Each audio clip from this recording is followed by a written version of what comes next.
میرے لورز بھی ہیں، میرے ہیٹرز بھی ہیں. یہ عزت اللہ کی طرف سے ہے. کسی کی ذلت ہے تو وہ اللہ کی طرف سے ہے. ان کے لیے ضرورت ہے کہ نوک نوک کہ ہم نے جو کچھ بھگتنا تھا، جو کچھ بیڈ ٹائم جو بھی ہم نے دیکھنا تھا وہ دیکھ چکے ہیں. حسن ایوب خان کے تمام دیکھنے والوں کو السلام علیکم. ناظرین، ملٹیپل سٹوریز ہیں جی، اور بالخصوص جو وفاقی وزیر داخلہ محسن نقوی صاحب نے کل جو یعنی بزنس کمیونٹی سے خطاب کیا، اس خطاب کے بعد جو ہے وہ پاکستان کی جو میڈیا ہے، سوشل میڈیا ہے یا سیاست ہے، اس کے اندر ایک بھونچال سا آ چکا ہے. اس حوالے سے بہت سی قیاس آرائیاں شروع ہو پڑی ہیں. کچھ لوگ کہہ رہے ہیں کہ یہ چارج شیٹ ہے شہباز حکومت کے لیے. کچھ لوگ کہہ رہے ہیں کہ اب جو دن ہیں وہ آپ گننے شروع کر دیں، الٹی گنتی جو ہے وہ شہباز حکومت کی آپ سٹارٹ کر دیں، اب چند دنوں کی مہمان ہیں. پھر کچھ لوگ یہ کہہ رہے ہیں کہ جو نئی لیڈرشپ کی بات کی ہے محسن نقوی صاحب نے، وہ نئی لیڈرشپ مطلب یہ جو کہ موجودہ نظام ہے، موجودہ پیپلز پارٹی کے جو زرداری صاحب ہیں، نواز شریف صاحب ہیں، یا مسلم لیگ نواز میں محمد نواز شریف صاحب ہیں، مریم نواز، بلاول، یہ تمام لوگ جو ہیں وہ سائڈ پر ہوں اور نئی لیڈرشپ آئے گی. اب یہ باتیں بھی کی جا رہی ہیں. تو ذرا غور سے اگر ہم دیکھیں کہ محسن نقوی صاحب نے کیا کہا. انہوں نے کہا جی ہم ناکام ہو چکے ہیں، ہم، جس میں انہوں نے خود کو شامل کیا.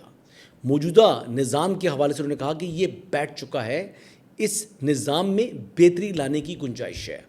اب پہلے اگر یہ دو باتیں دیکھیں اور کہتے ہیں جی نئی لیڈرشپ کی ضرورت ہے، تو اس کا مطلب یہ نہیں کہا تھا کہ انہوں نے کہا نئی لیڈرشپ کے یعنی اور لوگوں کو موجودہ لیڈرشپ کو سائڈ لائن کر کے تو نئی لیڈرشپ سامنے لائی جائے، ایسی بات نہیں کی. محسن نقوی صاحب کی اگر باتوں کو اگر ہم ایک ایک کر کے دیکھیں تو پہلی بات یہ کی کہ انہوں نے کہا جی کہ موجودہ نظام بیٹھ چکا ہے، مزید ایڈمنسٹریٹو یونٹس کی ضرورت ہے. اب نئے ایڈمنسٹریٹو یونٹس ہو جائیں، نئے صوبے ہو جائیں، یا اختیارات کی نچلی سطح تک جو ہے وہ منتقلی ہے، اس پر جو ہے وہ کسی کو اعتراض نہیں ہے. جی میں تو کہوں گا کہ جو پرائم منسٹر پاکستان ہیں وہ جب ایف بی آر کے ساتھ خطاب کرتے ہیں تو ایف بی آر کو کہتے ہیں کہ ہمیں ریفارمز کرنی ہوں گی اور یہ ناگزیر ہو چکی ہیں. موجودہ طریقہ کار سے ایف بی آر جو ہے وہ نہیں چل سکتا، ٹیکس کا نظام نہیں چل سکتا، وہ اس طریقے سے کرتے ہیں. تو طریقہ کار کیا ہو سکتا ہے، اس پر بات سیاستدانوں نے کرنی ہے اور آئین اور قانون کے مطابق کرنی ہے، یہ کہا محسن نقوی صاحب نے. اور یہی بات ری پروڈیوس کی آج جو D G I S P R ہیں احمد شریف چودھری صاحب، انہوں نے بھی یہ بات کی. تو بات یہ ہے کہ کیا ہو سکتا ہے، یعنی اگر نئے یعنی صوبے بنتے ہیں تو ایک یعنی اگر پنجاب کو 3 حصوں میں تقسیم کیا جاتا ہے تو پھر یعنی پنجاب کے اندر 3 نئے جو ہے وہ ایڈمنسٹریٹو یونٹ آ جائیں گے، اور جب 3 ایڈمنسٹریٹو یونٹ آ جائیں گے تو ان کے 3 سربراہ ہوں گے. جب 3 سربراہ ہوں گے تو اس کا مطلب ہے کہ وہ نئی لیڈرشپ ہوگی. تو یہ بات کی ہے محسن نقوی صاحب نے. اسی طریقے سے اگر کے پی کے 3 حصے کر دیے جائیں تو کے پی کے جو ہے وہ 3 ایڈمنسٹریٹو یونٹ ہوں گے، ان 3 ایڈمنسٹریٹو یونٹس کے 3 سربراہ ہوں گے اور وہ یقینی طور پر نئی لیڈرشپ ہوگی. اسی طرح بلوچستان کی بات کریں، اس طرح سندھ کی بات کریں، تو وہ تو بات انہوں نے یہ کی ہے. لیکن اس کو اس طریقے سے دیکھا جا رہا ہے جیسے شہباز حکومت کے حوالے سے الٹی گنتی شروع ہو چکی ہے. اور جو کیونکہ محسن نقوی صاحب جو سی ڈی ایف ہیں ان کے بڑے قریبی تصور ہوتے ہیں اور وہ ان کے ایک ٹرسٹی شخص ہیں، اس لیے انہوں نے یہ ان کے کہنے پر یہ گفتگو کی ہے. تو یہ میں کہہ سکتا ہوں کہ یہ ان کے کہنے پر نہیں بلکہ انہوں نے خود اپنے خیالات کا اظہار کیا ہے. آج D G I S P R نے بھی یہی کہا کہ محسن نقوی صاحب کی جو گفتگو ہے وہ انہوں نے ذاتی حیثیت میں کی ہے. جو وزیر داخلہ صاحب کی اسٹیٹمنٹ ہے بالکل ان کا یہ پرسنل اوپینین ہے، and we don't comment on these things. یہ بات بھی سامنے واضح ہو رہی ہے کہ محسن نقوی صاحب کی گفتگو تو ذاتی حیثیت میں ہے، لیکن جو اس وقت سسٹم کے اندر کمزوریاں یا سکم موجود ہیں اس سے کوئی انکار نہیں کر رہا. نہ موجودہ حکومت یعنی شہباز شریف صاحب اس سے انکار کرتے ہیں، نہ اس سے جو ہے وہ جو D G I S P R ہیں وہ جو ہے اس سے اختلاف کر رہے ہیں. اور نہ ہی یہ خاکسار میں بھی اس سے اختلاف نہیں کرتا کہ یقینی طور کے اوپر نظام کے اندر کمزوریاں موجود ہیں اور نظام کے اندر اصلاح کی اور بہتری کی گنجائش ہمیشہ رہتی ہے. اور اسی حوالے سے D G I S P R نے بھی واضح کیا کہ یعنی جب آبادی 7 کروڑ تھی تب بھی 4 صوبے تھے، اور آج آبادی 25 کروڑ ہے